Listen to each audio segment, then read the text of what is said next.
tunggu dulu. Sebelum nonton video lengkapnya, jangan lupa untuk subscribe ya dan klik link di bawah ini. Jangan lupa juga untuk klik tombol loncengnya. Oke? Terima kasih. Selamat menonton. Anda kembali menyaksikan I'm Possible. Dari impossible menjadi I'm Possible.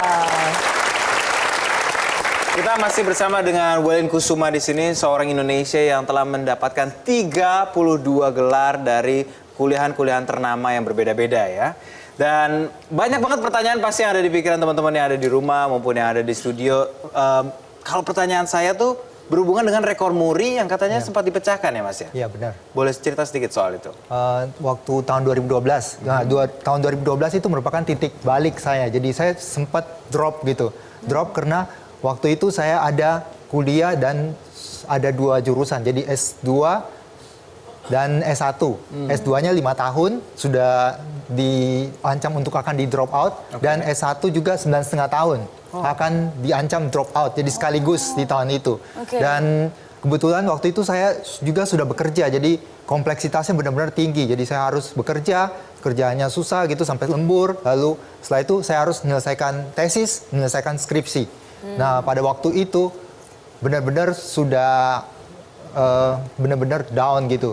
Nah, cuma waktu itu saya bisa mengubah keadaan. Jadi pada waktu itu saya prioritas dulu. Jadi mengambil skala prioritas. Saya selesaikan tesis saya dulu. Setelah itu saya yang terakhir itu di 2012 itu saya menyelesaikan kuliah yang tersulit yang 9,5 tahun itu gitu. 9,5 tahun? Iya, 9,5 tahun. Wow. Jadi sudah pernah mau di drop out, cuma saya minta. Jadi saya pintar berkomunikasi dengan dosen, sehingga dosennya masih mau memberikan kesempatan terakhir gitu. Iya. Iya. Oke. Dan di saat itu saya untuk menyelesaikannya, kebetulan semua tugas akhir saya maupun tugas-tugas saya itu saya selesaikan sendiri gitu. Nggak pernah saya nyuruh joki misalnya untuk menyelesaikan, nggak pernah. Karena saya lebih percaya diri saya dibandingkan saya harus meminta orang lain untuk menyelesaikan yang hasilnya menurut saya tidak memuaskan gitu malah gitu ya. Betul. Nah, pada waktu itu khusus untuk menyelesaikan tugas akhir saya itu saya cuti. Jadi saya mengambil cuti dan kondisi tugas akhir saya itu belum selesai, saya berani maju gitu.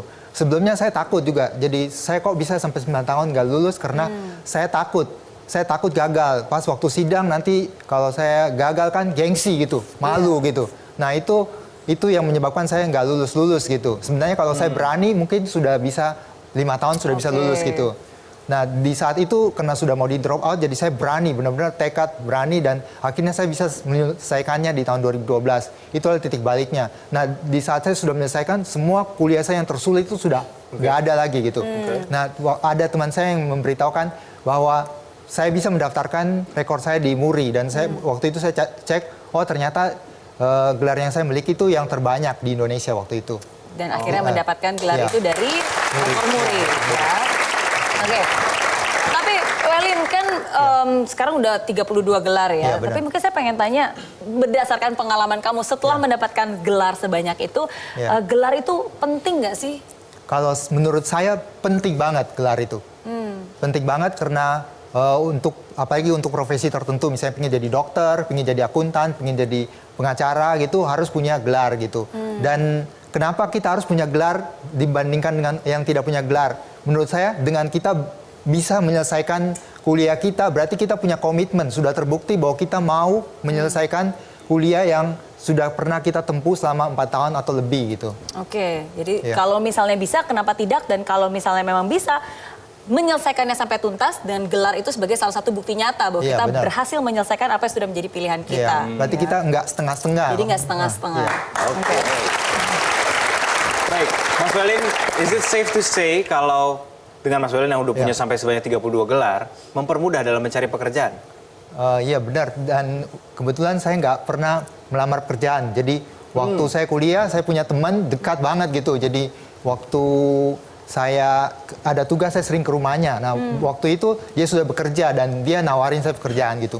Jadi sebenarnya koneksi itu penting gitu. Walaupun memang di perusahaan itu tetap butuh ijazah sebagai syarat formal. Karena gitu mungkin ya. orang yang mengenal kamu itu sudah tahu tentang kualitas kamu ya. Tapi bagaimanapun juga walaupun kita punya koneksi, tetap harus ada ijazah. Karena kan secara formalitas pasti kan kita juga harus bisa melihat tempatnya seperti apa. Oke. Tapi mungkin yang membuat saya bertanya lebih banyak lagi ke Welin, karena zaman sekarang kadang orang itu suka overqualified. Jadi ketika dia punya S1, punya S2, punya S3, semakin tinggi gelarnya, kecenderungan semakin susah untuk mencari pekerjaan. Karena perusahaan berpikir, wah ini terlalu qualified nih, saya nggak butuh yang setinggi itu gelarnya. Atau nggak ini kemahalan, akhirnya justru malah menyulitkan mereka untuk mendapatkan pekerjaan. Gimana menurut kalian? Kalau menurut saya, kita punya S1, S2, atau S3 itu jangan membuat kita malah milih-milih pekerjaan gitu. Pekerjaan apapun yang bisa kita kerjakan harus berani kita kerjakan gitu. Yang harus kita buktikan adalah pada waktu kita bekerja kita mampu performance kita baik gitu, dan semua tugas-tugas yang kita diberikan itu bisa kita selesaikan dengan baik gitu. Oke, jadi walaupun mungkin S2 atau S3 harusnya entry levelnya setinggi ini, tapi kalau harus mulai dari bawah nggak apa-apa. Iya, benar. Gitu ya. Kalau boleh di-share Mas Welin, apa bekerja di mana saat ini sebagai spesialis apa mungkin? Saya bekerja di perusahaan multinasional di bidangnya finance. Kemudian selain itu saya juga jadi konsultan pajak.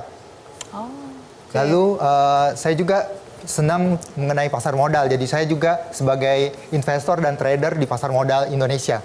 Oke. Banyak ya. Luar biasa ya. Itu dia. Nah, kalau di antara 5Q, di mana 1Q lagi ini saya penasaran apa nih Miss, boleh nggak dikasih tahu? Apalagi biar kesuksesan itu tuh kayaknya lebih gampang digapai gitu. Oke ya, jadi Q yang terakhir berarti. Oke, biar saya selesaikan. Q yang kelima itu spiritual quotient. Oke. Atau kecerdasan secara spiritual. Nah, yang saya maksud dengan spiritual quotient adalah kemampuan untuk kita bisa bijaksana dan memaknai hidup. Hidup itu bukan hanya sekedar kesuksesan. Kalau dari tadi memang saya membahas, wah sukses, keuangan, pekerjaan yang bagus, nilai yang tinggi. Tapi orang yang memiliki tingkat spiritual yang tinggi, dia bisa mengerti bahwa di hidup ini ada yang namanya pencapaian atau achievement, tapi ada juga yang namanya fulfillment alias makna. Kenapa sih kamu ada di hidup ini? Apa sih yang sebenarnya penting dalam hidup ini? Apa yang membuat hidup ini lebih bermakna? Nilai-nilai apa? Apa yang membuat Anda merasa lebih tenang dan bahagia dalam hidup ini? Bahagia itu is an art. Bahagia itu bukan hanya pencapaian, sukses, uang. Bahagia itulah bagaimana Anda bisa memaknai hidup ini. Untuk apa? Untuk siapa? Oke, bagaimana kita bisa mempunyai pertanggungjawaban kepada yang di atas. Dan spiritual quotient yang salah satu yang paling penting menurut saya adalah bagaimana kita bisa mengubah ekspektasi menjadi apresiasi. Bagaimana kita selalu bisa mensyukuri apapun juga yang kita miliki pada saat ini. Mensyukuri apapun juga yang ada dalam hidup kita saat ini. Satu pesan saya untuk Anda semua, quote saya yang terakhir untuk malam ini untuk Anda, kita lihat quotes berikut. Kepala yang penuh pengetahuan tidak akan lebih hebat daripada hati yang penuh iman. Terima kasih sebanyak-banyaknya sekali lagi untuk Mas Welin Kusuma. Dan ini yang ditunggu-tunggu nih, teman-teman yang ada di sini dan juga yang di rumah. Pesan Impossible dari Miss Mary Riana. Kadang kecerdasan masih dianggap sebagai faktor utama untuk meraih kesuksesan. Tidak jarang nilai pun dijadikan ukuran kemampuan. Berkompetisi bisa masuk sekolah favorit yang unggulan. Raih banyak gelar dan berharap bisa dapat pekerjaan. Namun kadang kenyataan berbeda. Sukses diraih tidak hanya dengan kepintaran saja.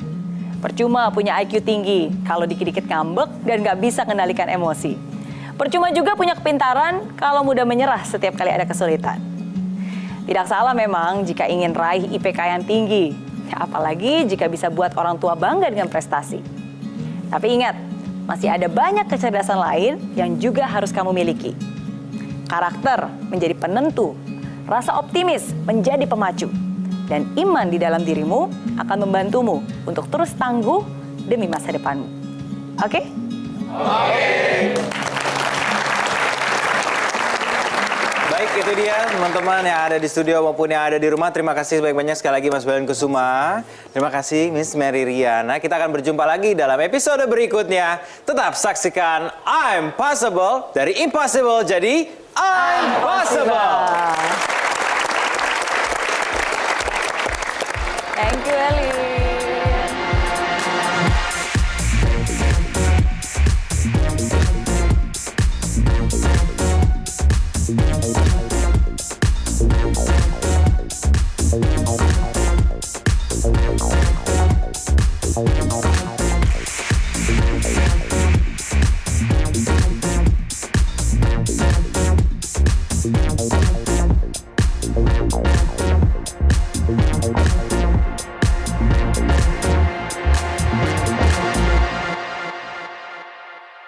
Hai friends, terima kasih ya kamu sudah menonton I'm Possible episode kali ini.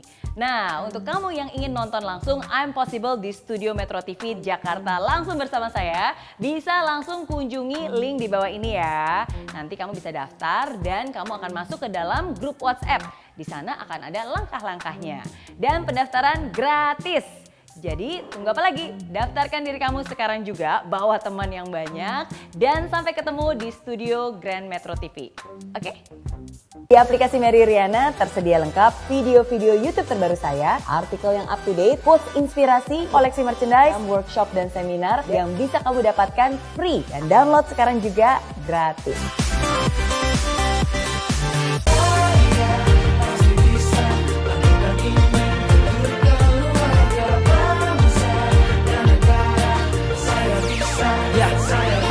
Laksana bumi tanpa hujan, hidup tanpa tujuan, kering dan mati tanpa hijaunya tumbuhan. Demikian kalau mimpi tak kunjung terjadi.